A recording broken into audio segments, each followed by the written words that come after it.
আজকের ব্লগটা একদম টাটকা। সকাল ৬টা থেকে ৯টা পর্যন্ত আমি কি করি সেটাই তোমাদের সঙ্গে আজকে শেয়ার করব। তো ঘুম থেকে উঠে প্রতিদিনের যা কাজ আমাদের, মুখ ধুয়ে নেওয়া আর নিজের যত্ন করা। নিজের যত্ন করার একটাই কারণ যে তাতে নিজের মনটা অনেক ভালো থাকে। সে তুমি দেখতে কালো হও না কেন, কোনো অসুবিধে নেই তাতে। তারপরে আমি রান্না বান্না কমপ্লিট করে নিলাম। দেখতে পাচ্ছ আজকের রান্নায় ছিল শাক ভাজা, তারপরে মসুর ডাল, পুঁই দিয়ে মসুর ডাল, তারপরে মাছের ঝোল, আর রাত্রের তরকা ছিল, আর আমের চাটনি। আজকের রান্নাটাই বেশ জমে গিয়েছে খাবারটা, তাই না? আর জানোই তো আমি সকাল সকালই ভাত খেতে পছন্দ করি।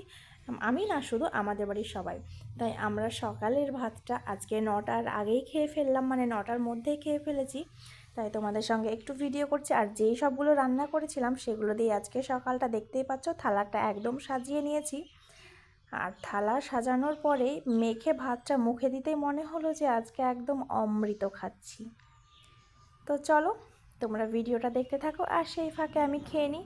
আর দেখো না, তোমাদের সঙ্গে এই যে কথা বলতে বলতেই থালার ভাত কখন শেষ হয়ে গিয়েছে আমি বুঝতেই পারিনি। তবে এই ভাত খাওয়ার পরেই কি আমার পর্ব শেষ বলছো? একদমই না। আমার খাওয়া শেষ হলো তো কি হলো, এবার তো আমার মেয়েকে খাওয়াতে হবে। মানে একটা মায়ের যে কত কাজ থাকে, সারাদিনের যে কত ক্লান্তি থাকে, সেটা যারা মা হয়েছো একমাত্র তারাই জানো।